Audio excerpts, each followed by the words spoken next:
다 함께 마음을 모아 화요일 새벽을 하나님께 올려드리겠습니다. 왕이신 나의 하나님이여, 내가 주를 높이고 영원히 주의 이름을 송축하리이다. 영원히 주의 이름을 송축하리이다. 아멘. 찬송 93장입니다. 찬송가 93장. 예수는 나의 힘이요 내 생명 되시니 구주 예수 떠나 살면 죄 중에 빠지리. 눈물이 앞을 가리고 내 맘에 근심 쌓일 때 위로하고 힘주시리 주 예수. 찬송 93장 함께 찬송하겠습니다.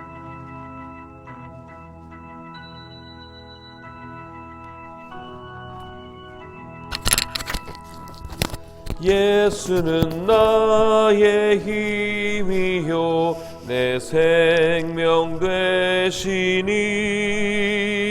구주 예수 떠나 살면 죄 중에 빠지리.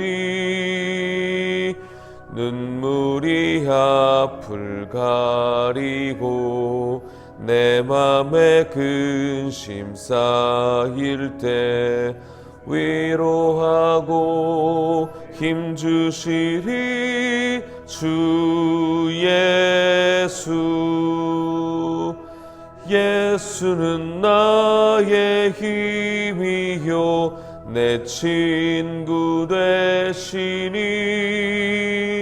그네를 간구하면 풍성히 받으리. 햇빛과 비를 주시니 주수할 곡식 많도다. 귀한 열매 주시느니 주 예수. 예수는 나의 힘이요 내 기쁨 되시니 그 명령을 수행하여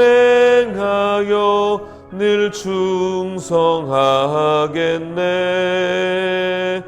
주야로 보호하시며 바른 길 가게 하시니 의지하고 따라가리 주 예수.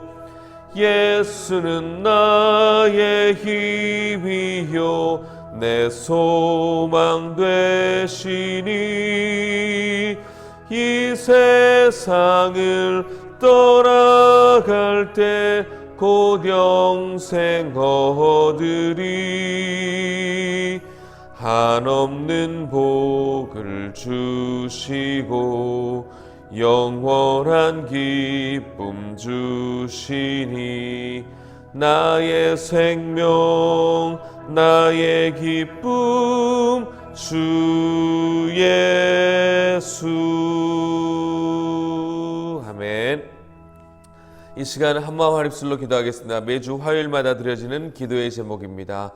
믿음의 명문가를 이루기 위해 함께 기도합니다. 공적 예배와 가정 예배 등 영적 전통이 깊이 뿌리내리게 하옵소서.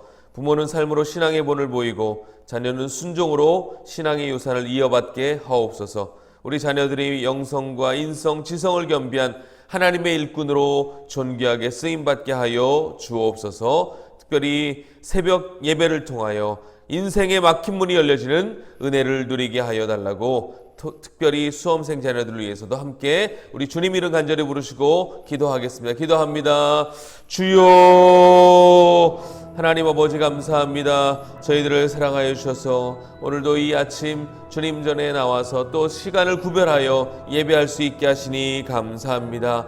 우리의 무릎이 하나님 낙타 무릎처럼 정말 기도의 자리를 지키며 기도의 열심을 보여 하나님의 일들을 이루어가기에 부족함 없도록 주께서 우리 가운데 충만하게 은혜를 베풀어 주옵소서. 매주 화요일마다 믿음의 명문가를 이루기 위하여 기도합니다. 공적 예배 예배와 가정 예배 등의 영적 전통이 깊이 뿌리내리는 우리 가정, 우리 교회 되게 하여 주옵소서. 우리 교회는 또한 부모 기성세대가 삶으로 신앙의 본을 보이는 귀한 교회, 귀한 우리 부모님들 되게 하여 주시고, 우리 자녀들은 순종으로 신앙의 유산을 이어받게 하여 주옵소서. 부모의 새벽 기도가 자녀의 평생 복이 되게 하여 주시고, 자녀의 새벽 예배, 자녀의 기도가 우리 부모들에게는 평생 기쁨과 감사의 제목이 되게 하여 주옵소서. 우리 자녀들이 예루살렘 성전의 두기둥 야긴과 보아스처럼 하나님 나라의 귀한 일꾼으로 존귀하게 세워진 바 될 수 있도록 주님 도와 주시기를 간절히 원합니다.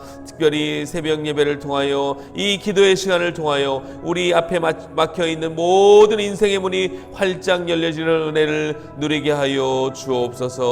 특별히 시험이라는 관문을 통과해야 하는 우리 자녀들을 기억하여 주시고, 그 문을 하나님 은혜 가운데 잘 열고 하나님 좋은 출발을 해나갈 수 있도록 주여 도우시고, 무엇보다 자신의 계획과 꿈이 아닌 하나님의 비전을 이루어가는 복된 인생들 될 수 있도록 주님 도와 주옵소서.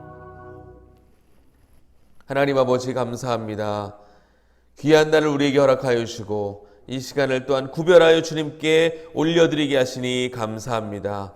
우리들의 구별된 삶과 시간을 통하여 우리 자신이 변화되게 하시고, 우리 자녀들이 변화되게 하시고, 우리 교회와 우리 모든 주의 권속들이 변화되는 놀라운 능력과 은혜가 우리에게 임하게 하여 주옵소서. 무엇보다 공적 예배와 가정 예배 등 영적 전통이 깊이 뿌리내리는 우리 가정, 우리 교회 되게 하여 주시고, 특별히 우리 부모 세대, 기성 세대가 삶으로 신앙의 본을 보이게 하여 주시고, 우리 자녀들은 순종으로 신앙의 유산을 이어받게 하여 주옵소서. 부모의 새벽 예배, 부모의 기도가 우리 자녀들에게 평생 복이 되게 하여 주시고, 우리 자녀들의 예배와 순종이 우리 부모들에게 있는 기쁨과 감사의 제목이 되게 하여 주옵소서. 우리 자녀들이 예루살렘 성전의 두기둥 야긴과 보아스처럼 하나님께서 세우시는, 하나님께서 이끌어 가시는 복된 삶, 복된 하나님 비저너리의 인생이 될 수 있도록 주여 도와 주옵소서. 이 시간을 통하여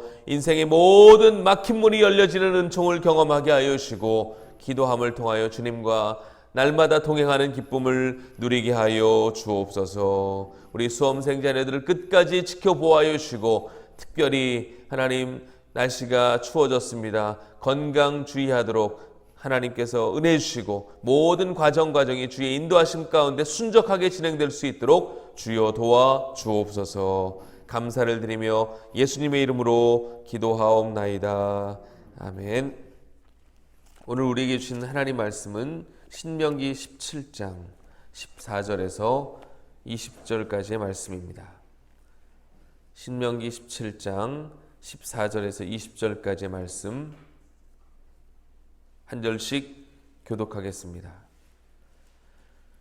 내가 내 하나님 여호와께서 내게 주시는 땅에 이르러 그 땅을 차지하고 거주할 때, 만일 우리도 우리 주위의 모든 민족들 같이 우리 위에 왕을 세워야겠다는 생각이 나거든. 반드시 내 하나님 여호와께서 택하신 자를 내 위에 왕으로 세울 것이며, 내 위에 왕을 세우려는 내 형제 중에서 한 사람 하나님 것이요, 너 형제 아닌 종이는 내 위에 세우지 말 것이며, 그는 병마를 많이 두지 말 것이요, 병마를 많이 얻으려고 그 백성을 애굽으로 돌아가게 하지 말 것이니, 이는 여호와께서 너희에게 이르시기를 너희가 이후에는 그 길로 다시 돌아가지 말 것이라 하셨음이며, 그에게 아내를 많이 두어 그의 마음이 미혹되게 하지 말 것이며, 자기를 위하여 인정을 많이 쌓지 말 것이니라. 그가 왕위에 오르거든 이 율법서의 등사본을 레위 사람 제사장 앞에서 책에 기록하여 평생의 정의 옆에 두고 읽어 그의 하나님 여호와 경외하기를 배우며 이 율법의 모든 말과 이 규례를 지켜 행할 것이라. 함께 읽습니다. 그리하면 그의 마음이 그의 형제 위에 교만하지 아니하고 이 명령에서 떠나 좌로나 우로나 치우치지 아니하리니, 이스라엘 중에서 그와 그의 자손이 왕위에 있는 날이 장구하리라. 아멘. 오늘 본문의 말씀은 일명 왕에게 주시는 교훈이라고 할 수가 있겠습니다. 지금까지 신명기서의 쭉 맥락과는 조금은 다른 교훈이기도 합니다. 여기에는 왕된 자가 무엇을 어떻게 해야 하는지에 관해 몇 가지 지침이 주어져 있습니다. 사실 하나님은 이 땅에 하나님의 나라, 곧 자신이 다스리시는 나라를 세우시기를 원하셨습니다. 그러나 사람들은 자꾸만 눈에 보이는 왕을 원했습니다. 사실 이 말씀을 받을 때에는 아직 이스라엘이 가나안에 들어가기도 전의 일입니다. 신명기 말씀이니까요. 우리가 다 알다시피 이스라엘은 가나안 땅에 들어가기 전까지 족장 중심의 정치체제였습니다. 그리고 가나안 땅에 들어가서는 족장 제도와 사사 제도를 겸하게 됩니다. 그리고 사사 시대가 종식이 되고 나서 최초의 왕 사울이 세워지는데 그 기간까지는 무려 400여 년의 간극이 있었습니다. 그러므로 지금 이 신명기 17장 14절 이하에 나중에 너희 중에 왕을 세워야겠다는 생각이 나거든 이라고 말씀하신 것은 무려 400년 이후를 내다보시며 주신 말씀인 것이죠.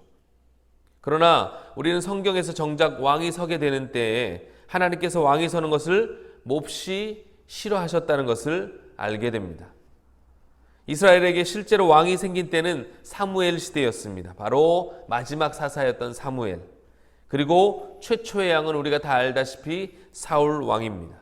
하지만 성경에 보면 하나님께서는 왕이 세워지는 것을 원치 않으셨는데 왜 원하지 않으셨는가? 그것은 이스라엘이 요구한 왕정 자체가 하나님이 원하시는 왕정과는 거리가 멀었기 때문입니다. 세상에는 두 종류의 왕정이 있습니다. 하나는 이방인들이 가지고 있는 왕정이고 하나는 하나님이 다스리시고 하나님이 생각하시는 왕정입니다. 그런데 이스라엘 백성들은 왕을 요구할 때 이렇게 이야기했습니다. 사무엘상 8장 5절의 말씀인데 모든 나라와 같이 우리에게 왕을 세워 우리를 다스리게 하소서. 그러니까 그 롤모델을 하나님의 기준을 삼지 않고 세상 나라들의 그 왕정을 기준 삼아 우리도 그 나라들처럼 조금 선진 문물을 경험케 해주세요. 이러한 식의 요구를 한 것이죠. 그러자 하나님께서는 그 이야기를 듣고 사무엘에게 이렇게 말씀하십니다. 그들이 너를 버림이 아니요 나를 버려 자기들의 왕이 되지 못하게 하였다. 그러니까 하나님은 그들이 요구하는 왕정 자체를 나를 버리려고 하는 것이다. 이렇게 받아들이셨다는 것이죠. 그렇게 하나님은 이 땅에 인간의 왕이 세워지는 것을 만류하셨음에도 불구하고 이스라엘은 끝끝내 자신들의 뜻을 관철시킵니다. 그런데 그들이 요구한 왕정은 조금 전에도 말씀드렸지만 하나님을 왕으로 모시는 신정정치의 그런 왕정이 아니었습니다. 그들이 요구하는 왕정은 세상 나라들과 같은 왕정이었으며 세상 나라들과 같이 되는 왕정이었습니다.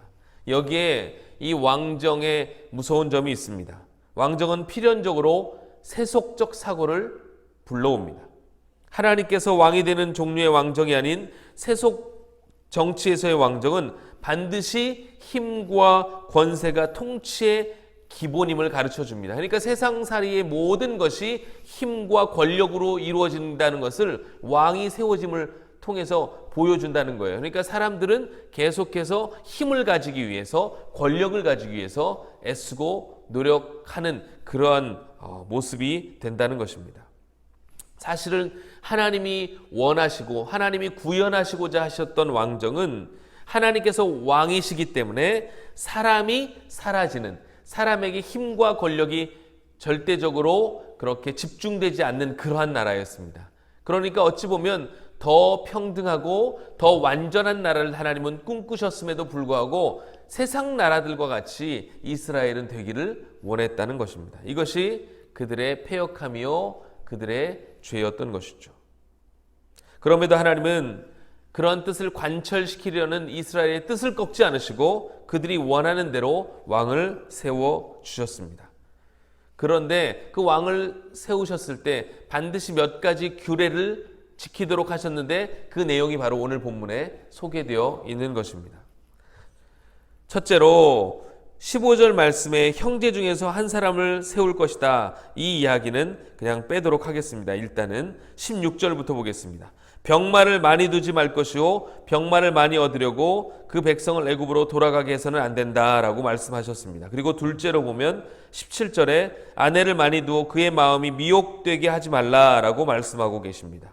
이스라엘은 왕된 자들은 말뿐 아니라 아내도 많이 두지 말라는 것이죠. 그리고 셋째는 17절 후반절에 보니까 은금을 자기를 위해 많이 쌓아서도 안 된다라고 말씀하셨습니다. 그리고 마지막으로 18절 이하에 말씀한 것처럼 말씀을 가까이 하고 말씀을 통해 늘 하나님 경외하기를 배우라고 말씀하셨습니다. 그러면 이 내용들이 의미하는 바는 무엇인가? 첫째, 왕된 자는 말을 많이 두지 말라라는 것의 내용은 말은 곧 군사력 아닙니까? 그러므로 말을 많이 가진다는 것은 강력한 군사력을 가지는 것을 의미합니다. 하지만 하나님은 말을 많이 가지지 말라라고 그렇게 이야기하셨습니다. 그뿐 아니라 군사력을 증대시키기 위해 애굽으로 말을 사기 위해서 가지 말라, 사람을 보내지도 말라 이렇게 말씀하셨어요. 그러니까 하나님은 이스라엘의 왕이 실제로 군사력을 증강시키는 일을 하지 말라고 명령하신 겁니다. 나중에 다윗이 군대를 계수하는 일 때문에 하나님께 혼이 나는 장면이 성경에 기록되어 있죠. 바로 이러한 맥락에서 하나님께서는 그 군대 계수가 단순히 군대의 점검 차원이 아닌 자신의 군사력을 강하게 하기 위한 하나의 방편이었다고 하나님은 생각하시는 것이죠. 그러니까 이 말씀과 충돌하여 다윗이 하나님께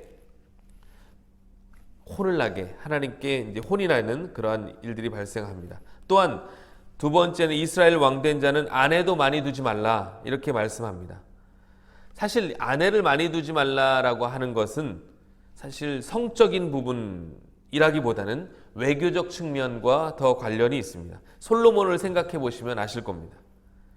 당시 각국의 이해관계에 따라 이제 혼인이 맺어지기도 했는데, 그러니까 이 혼인은 사실 외교의 수단이었던 것이죠. 정략적 결혼이었습니다.